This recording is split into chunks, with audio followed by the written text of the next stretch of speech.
Bismillahirrahmanirrahim. Assalamualaikum warahmatullahi wabarakatuh. Perkenalkan, nama saya Nabila Rodatul Anwar dengan NIM 123-2020-088 dari jurusan PAI. Di sini saya akan menjelaskan tentang collaboration. Nah, jadi big idea dalam collaboration yang pertama itu adalah student work together, yaitu siswa bekerja sama. Artinya siswa ini benar-benar bekerja sama, bukan hanya duduk dalam kelompok. Mereka harus melakukan aktivitas yang diperlukannya kerjasama, seperti membahas suatu isu atau topik, menyelesaikan masalah, membuat produk seperti poster, presentasi, laporan, atau proyek lainnya. Jadi dibutuhkan kerjasama dalam melakukan aktivitas ini. Jika tugasnya tidak bisa diselesaikan sendiri dan harus dilakukan bersama. Kemudian yang kedua ini ada shared responsibility, tanggung jawab bersama. Jadi tanggung jawab bersama berarti semua anggota kelompok sama-sama memiliki tugas dan kepemilikan terhadap hasil kerja. Jadi ini tuh lebih dari sekedar saling membantu. Ciri tanggung jawab bersama yaitu mereka membuat produk bersama. Terus mereka itu bertanggung jawab secara kolektif terhadap hasil akhirnya. Kemudian semua anggota merasa hasilnya adalah hasil kerja kelompok, bukan hasil dari satu orang saja. Terus yang ketiga itu ada substantive decisions, keputusan yang penting yang dibuat bersama. Jadi dalam kerja kelompok, siswa ini harus membuat keputusan yang mempengaruhi jalannya pekerjaan. Keputusan ini termasuk satu dari 3 kategori. Yang pertama keputusan tentang konten, kedua keputusan tentang proses, dan yang terakhir keputusan tentang produk. Jadi intinya siswa ini harus berdiskusi, terus saling bertukar pendapat dan memilih opsi yang penting secara bersama-sama. Kemudian yang keempat ada interdependent work, yaitu pekerjaan saling bergantung. Pekerjaan yang saling bergantung berarti semua anggota itu harus berkontribusi agar tugas yang mereka lakukan itu selesai, dan tidak ada siswa yang bisa hanya menumpang atau hanya ikut dalam kelompok ini, seperti hanya numpang nama gitu. Kemudian hasil akhir tidak akan selesai jika satu orang saja yang melakukan tugasnya. Kemudian ada 2 bentuk akuntabilitas dalam kerja kelompok.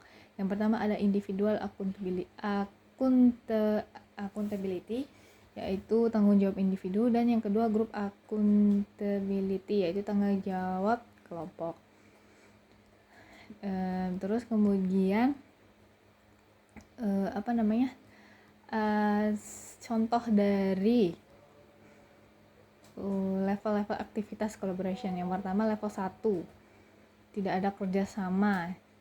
Jadi siswa ini tidak diminta bekerja berpasangan atau berkelompok. Semua siswa bekerja secara individu. Terus yang level 2 ada kerjasama tapi tanpa tanggung jawab bersama. Terus yang ketiga ada tanggung jawab bersama tapi tidak membuat keputusan penting. Terus yang keempat ada tanggung jawab bersama dan keputusan penting tapi tidak interdependen.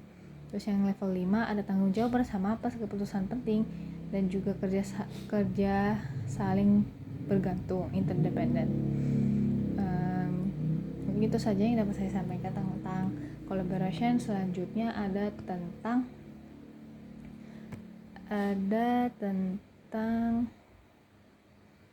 skill communication. Oke, selanjutnya ada communication skill. Jadi big idea dari communication skill. Yang pertama ada extended communication atau komunikasi panjang. Jadi komunikasi yang berisi rangkaian ide yang saling terhubung, bukan hanya satu kalimat yang sederhana. Nah, biasanya bentuknya itu bisa tulisan. Terus ada media digital atau visual, seperti video berurutan, podcast, live presentasi yang menghubungkan beberapa ide. Kemudian yang kedua ada multimodal communication, yaitu komunikasi multimodal.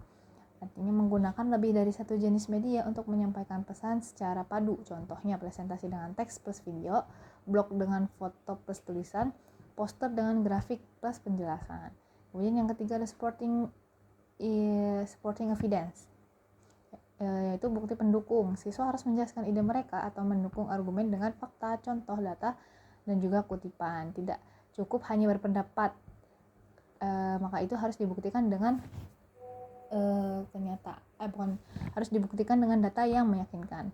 Kemudian yang keempat ada desain for a particular audience, yaitu dirancang untuk audiens tertentu. Siswa harus membuat komunikasi yang ditujukan untuk kelompok tertentu.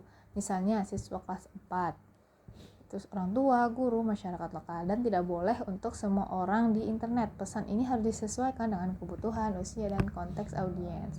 Kemudian ada level aktivitas komunikasi. Dari level 1 ini tidak ada komunikasi panjang atau multimodal, yaitu siswa hanya membuat jawaban singkat. Tidak ada paragraf, multimedia, atau penjelasan yang panjang. Terus yang level 2 ada komunikasi panjang atau multimodal, tapi tanpa bukti atau audiens.